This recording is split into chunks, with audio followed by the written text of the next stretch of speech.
Karibu Trust Media, mimi naitwa Dix. Usiache kusubscribe lakini pia kubonyeza alama ya kengele ili kupata update zaidi. Kuna tetesi kwamba Yanga wamefungua mazungumzo na Wydad Casablanca ili kumsaini Selemani Mwalimu kwa mkopo. Tunajua Selemani Mwalimu ni mchezaji wa Simba na msimu huu hapa amecheza Simba na kuna magoli kadhaa amefunga, na Yanga wako tayari kutoa dola 50,000 kama ada ya mkopo huo. Mkopo wa Mwalimu pale Simba unamalizika mwishoni mwa msimu huu, hivyo Yanga wanataka kupita naye shwa. Sasa moja kwa moja sitajua kwamba ni propaganda au Yanga wanamtaka kweli, kwa sababu taarifa ambazo nizo nazo pia kwa klabu ya Simba wanatafuta pia mshambuliaji, kwa sababu uwezo wa Selemani Mwalimu haujawaridhisha kwa kiasi hicho. Sasa moja kwa moja nipo na mchambuzi Meshak, tuambie mambo kadhaa kuhusiana na Selemani Mwalimu, kuanzia kutoka pale Wydad, lakini pia Yanga wana mpango wa kumsajili kweli au ni propaganda ili kuelekea mwishoni mwa msimu wa ligi, kwa sababu mwisho wa siku kwenye hizi timu kuna propaganda ili kukutoa kwenye mchezo wakati ambapo unacheza. Lakini pia kingine, jana mechi ya Yanga ambapo alicheza na Mbeya City, Selemani Mwalimu alienda uwanjani kuangalia huo mpira au huo mchezo. Hiyo imekaaje? Pengine ni kweli Selemani Mwalimu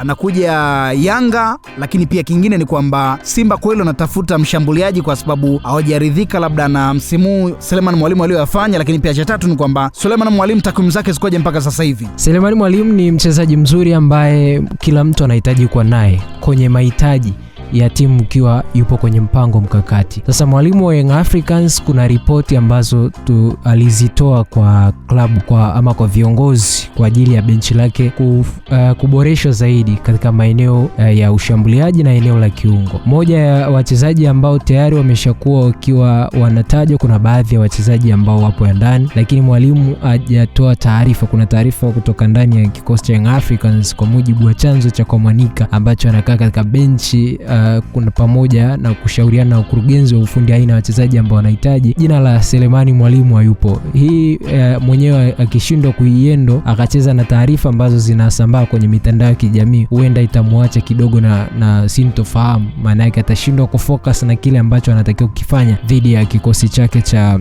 Simba Sport Club, akajikuta ana focus na taarifa ambazo yeye mwenyewe hajui zinaelekea wapi mpaka mwisho. Tunajua tunaelekea katika dirisha kubwa la usajili mwezi wa 6, lakini kwa sasa hivi anachopaswa kukiwaza ni namna ambavyo ataendelea kuwa na performance bora, pengine akarejea Wydad Casablanca na maisha mengine akaendelea, kuliko kumuona akiendelea kucheza katika soka la kulipwa hapa nyumbani. Tofauti ya kucheza hapa nyumbani na tofauti ya kucheza nje ya mipaka ya Tanzania ni kwamba kuna advantage kubwa wewe kuendelea kukua zaidi katika mipango yako ya kisoka. Kwa mfano, unapocheza ligi ya pale Morocco Botola ni tofauti unavyocheza NBC. Aina tu ya miundombinu inakufavor zaidi watu kuendelea kukuona katika performance ya juu zaidi kuliko ambavyo watu watakuwa wanakutazama kwa hapa nyumbani. Na ubaya wa nyumbani tunatazama kwa sababu ya vilabu viwili, Simba na Yanga, lakini ukienda nje kuna kutanua wigo kwamba pale Morocco kuna Wydad Casablanca, kuna Farabat, kuna RS Berkane, kuna Raja Casablanca, lakini kuna Knapi Sofia. Hawa ni timu ambazo kiziangalia kwenye upande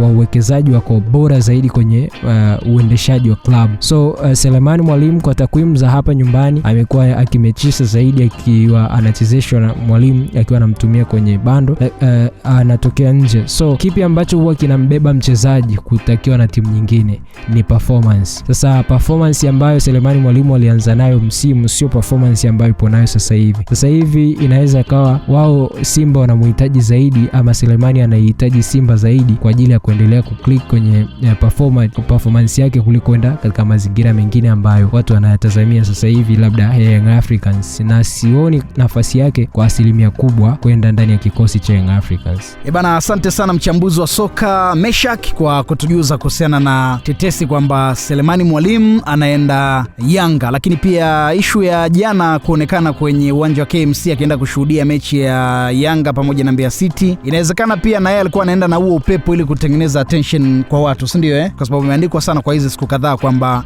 atajiunga na Yanga na ili kutengeneza attention, kwa sababu kwenye hizi issue za media au hizi issue za mpira ukiwa kwenye spotlight pia nafasi yako inakuwa iko juu pia. Ndio maana kuna watu wanalipa hadi waandishi wa habari kwa ajili ya kutengeneza attention, promo, ili thamani yake pia ipande. Mimi naitwa Dix, imeandaliwa na Moscow. Usisahau kusubscribe lakini pia kubonyeza alama ya kengele ili kupata update zaidi. Kumbuka ni Trust Media TZ.